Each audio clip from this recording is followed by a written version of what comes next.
Imaginez un instant, un jeune athlète, sous-estimé et ignoré, entre sur le terrain. Tout semble jouer contre lui. Le doute l'envahit. Mais soudain, quelque chose change. Une flamme s'allume en lui. Il décide, à cet instant précis, de tout donner, de défier les attentes. Il ne s'agit plus seulement du match, il s'agit de se prouver quelque chose à lui-même. Avec chaque fibre de son être, il pousse plus fort, élabore des stratégies plus intelligentes et joue avec une détermination inébranlable. La foule regarde avec admiration cet outsider, alimenté par un esprit inflexible, émergé victorieux. Ce n'est pas juste une histoire, c'est un témoignage de la puissance d'un état d'esprit gagnant. C'est la différence entre se contenter de la médiocrité et atteindre l'excellence.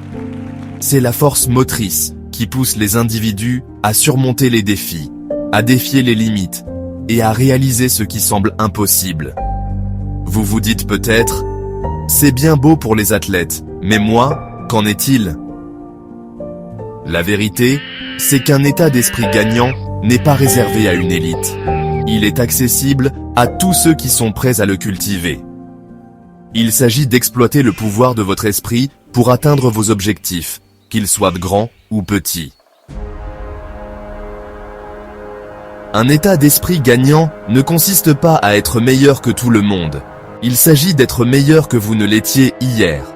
Il s'agit de considérer les défis comme des opportunités de croissance, de voir les revers comme des tremplins et de poursuivre sans relâche vos aspirations avec une détermination sans faille. Il ne s'agit pas d'arrogance ou d'ego, il s'agit de confiance en soi et de résilience.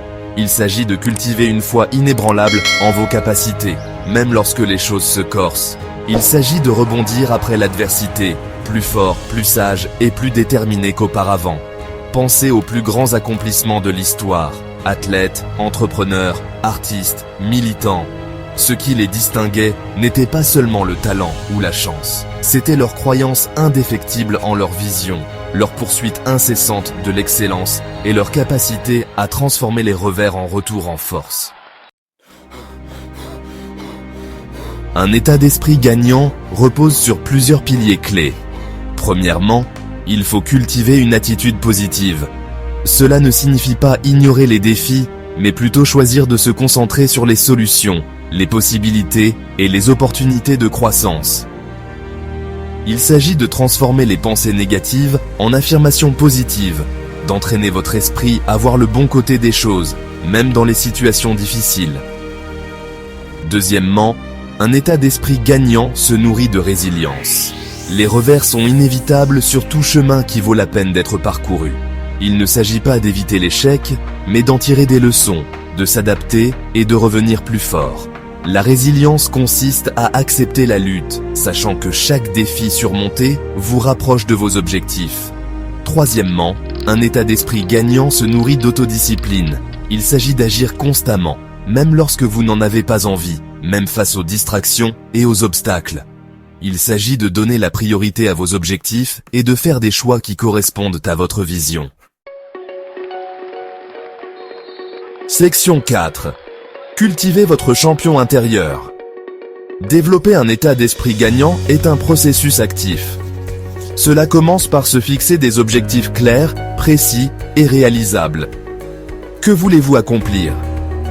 Quelles mesures pouvez-vous prendre aujourd'hui pour vous rapprocher de vos aspirations ? Décomposez vos objectifs en étapes plus petites et gérables pour créer une dynamique et célébrer vos progrès en cours de route. Ensuite, entourez-vous de positivité. Recherchez des mentors, des coachs et des amis qui vous inspirent et vous élèvent. Limitez l'exposition à la négativité et au doute de soi. N'oubliez pas que votre état d'esprit est contagieux, alors choisissez d'être entouré de personnes qui alimentent votre flamme, et non qui l'éteignent. Considérez les défis comme des occasions de grandir. Ne reculez pas devant les tâches ou les situations difficiles. Au contraire, considérez-les comme des occasions d'apprendre, de vous adapter et d'élargir vos capacités. Chaque défi que vous surmontez renforce votre résilience et votre confiance. Section 5. Le pouvoir de la croyance et du soutien. Comme le disait le légendaire entraîneur de basketball John Wooden, On ne peut pas faire des choses extraordinaires avec des gens ordinaires. S'entourer d'une communauté solidaire est essentiel pour maintenir un état d'esprit gagnant. Recherchez des mentors, des coachs, des amis et des membres de votre famille qui croient en votre potentiel et encouragent votre croissance. N'oubliez pas que vous n'êtes pas seul dans ce voyage. Demandez de l'aide lorsque vous en avez besoin. Partagez vos objectifs, vos difficultés et vos victoires avec des personnes qui comprennent et veulent vous voir réussir. Un système de soutien solide peut vous fournir des conseils, des encouragements et une responsabilisation précieux. Plus important encore, croyez en vous. Ayez confiance en vos capacités, en votre résilience et en votre potentiel à accomplir de grandes choses. Comme l'a dit Henry Ford, que vous pensiez pouvoir le faire ou que vous pensiez ne pas pouvoir le faire, vous avez raison. Votre état d'esprit façonne votre réalité. Choisissez de croire en vous, même lorsque le doute s'installe.